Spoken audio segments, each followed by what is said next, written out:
gouvernance de notre pays. Au plan économique, la République démocratique du Congo est entrée en programme avec le Fonds monétaire international au mois de juin dernier et bénéficie de l'assistance de la Banque mondiale pour réaliser de grands projets sociaux et des infrastructures de base. À la faveur de la mise en œuvre de réformes courageuses, la croissance économique s'est accélérée pour dépasser les 5% l'an, l'inflation s'est décélérée et la monnaie nationale, le franc congolais, s'est stabilisée sur le marché des changes. Puisque l'amélioration des recettes internes est une de nos priorités et le gouvernement de la République démocratique du Congo conduit, depuis mon avènement à la tête du pays, une politique rigoureuse de lutte contre la corruption, les détournements de deniers publics et l'impunité. Les résultats sont déjà perceptibles avec l'augmentation substantielle de recettes depuis le second trimestre de cette année. Par ailleurs, nous ne cessons de sillonner l'Afrique et le monde pour réchauffer la coopération multilatérale et bilatérale et inviter les investisseurs en République démocratique du Congo afin de créer des richesses et des emplois en faveur de notre jeunesse. Aussi, le gouvernement de la République a-t-il déjà conclu des accords de partenariat avec plusieurs pays et groupes d'investisseurs privés. Nous sommes déterminés à raffermir davantage ce retour de la confiance en notre pays. Cependant, une lourde hypothèque pèse sur ces acquis encourageants et risque d'entraver la marche victorieuse du peuple congolais vers son bien-être. C'est l'insécurité au nord-est de la République démocratique du Congo, en proie depuis 2 décennies à des attaques meurtrières et aux razzias récurrentes d'une multitude de groupes armés au sein desquels se trouvent des terroristes islamistes. Il n'est un secret pour personne que ces attaques ont causé des milliers de morts et de déplacés, des viols de femmes et des violations massives des droits de l'homme. Face à la persistance de ce cancer qui mine le pays au nord-est et aux difficultés rencontrées par les troupes de la mission des Nations Unies pour la stabilité du Congo, sur le théâtre des opérations, j'ai décidé de proclamer, conformément à l'article 85 de la Constitution, l'état de siège pour mettre fin à l'insécurité dans une région stratégique de la République démocratique du Congo. En vertu de ce régime constitutionnel d'exception, les forces armées de la République assument la totalité de la responsabilité de la gestion administrative et sécuritaire des provinces concernées, en même temps qu'elles mènent des opérations militaires. Grâce à l'état de siège, des avancées importantes ont été réalisées, notamment la neutralisation de plusieurs centaines de miliciens, les redditions de nombreux éléments de ces groupes armés, la récupération d'armes et de munitions par les forces armées de la République, le démantèlement de plusieurs réseaux de trafic illicites d'armes, de munitions, de minerais et de ravitaillement des groupes armés en produits divers. La récupération de nombreuses localités de l'Est du pays qui étaient jadis occupées par des rebelles, la libération de nombreux otages autrefois détenus par les groupes armés, dont les ADF, la réouverture de certains axes routiers importants qui étaient jadis sous le contrôle des forces négatives et la réduction sensible des incursions contre la population civile. Ces résultats constituent une opportunité à capitaliser en nous mobilisant tous, communauté internationale, dirigeants et peuple congolais, afin d'en finir, une fois pour toutes, avec le cycle infernal de la violence imposée par les forces négatives qui écument le nord-est de la République démocratique du Congo et de consolider la paix, la sécurité et la stabilité dans la région des Grands Lacs.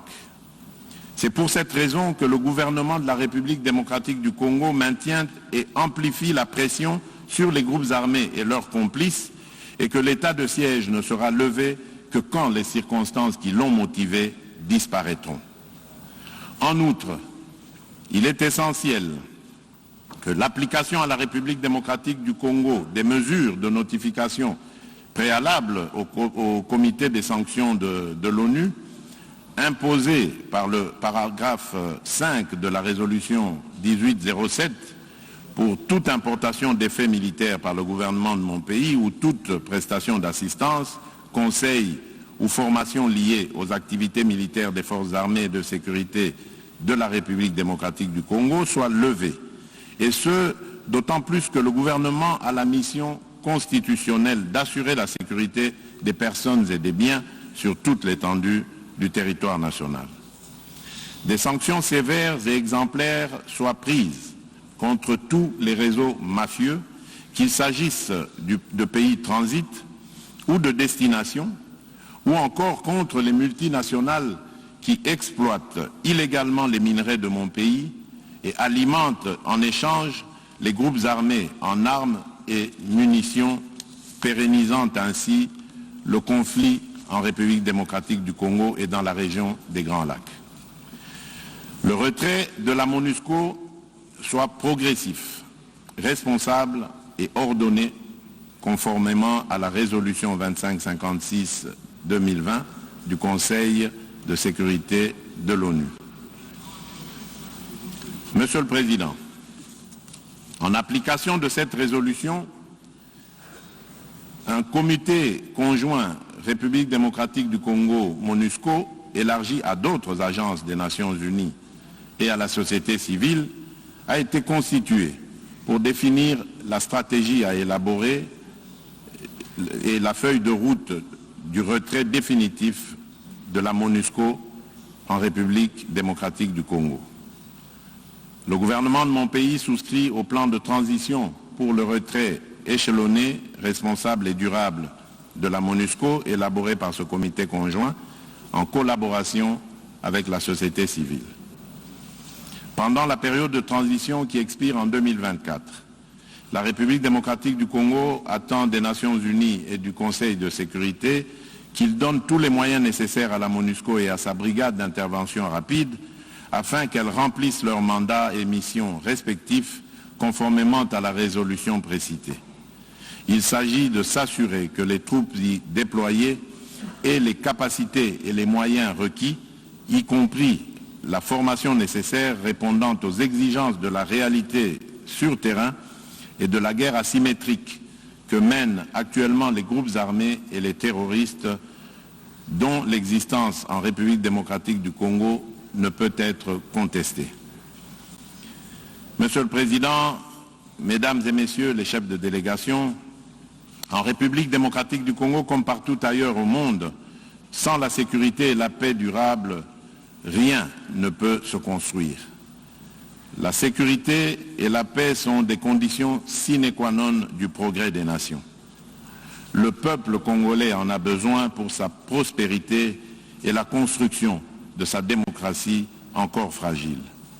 C'est pourquoi je consacre toute mon énergie et attache le plus grand intérêt à la fin de l'insécurité, des massacres et des pillages et à l'instauration d'une paix durable dans l'ensemble de la République démocratique du Congo, ce qui contribuera davantage à l'organisation d'élections libres, transparentes, inclusives et crédibles prévues en 2023. Je ne saurais terminer mon intervention sans rappeler une fois de plus la sempiternelle problématique de la réforme de l'ONU et de la représentation de l'Afrique au sein de son Conseil de sécurité. On ne l'aura jamais assez répété. Il s'agit d'une question d'efficacité de l'ONU et de justice à rendre à un continent, mieux à un pan entier de l'humanité dont le rôle ne cesse de s'accroître chaque jour davantage dans la conduite des affaires internationales. En vérité, la revitalisation de l'ONU retenu pour nos discussions au cours de cette session est aussi à ce prix. Les Nations Unies commettraient une faute politique grave en restant toujours dans la rationalité des rapports de force issus de la guerre mondiale de 1940-45, il y a 76 ans. À ce sujet, je réitère la position commune africaine arrêtée par les chefs d'État et de gouvernement contenue dans le consensus d'Ezulwini et dans la déclaration de Sirte. Il s'agit de représenter l'Afrique par 2 sièges supplémentaires dans la catégorie des membres non permanents et de 2 autres dans celle des membres permanents avec les mêmes droits, y compris celui de veto, les mêmes privilèges et obligations que ceux des membres permanents actuels. Au nom du peuple congolais, je souhaite plein succès aux travaux de la 76e session ordinaire de l'Assemblée générale des Nations unies. Je vous remercie.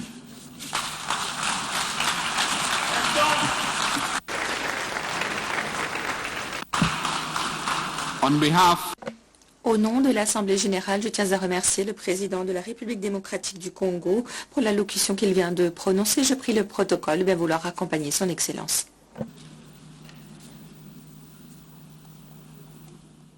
Très chers téléspectateurs, vous venez donc là de suivre le président de la République, Félix-Antoine Tshisekedi Tshilombo. Il avait vraiment double casquette. Il a parlé en tant que président de la République démocratique du Congo et aussi en tant que président de l'Union africaine.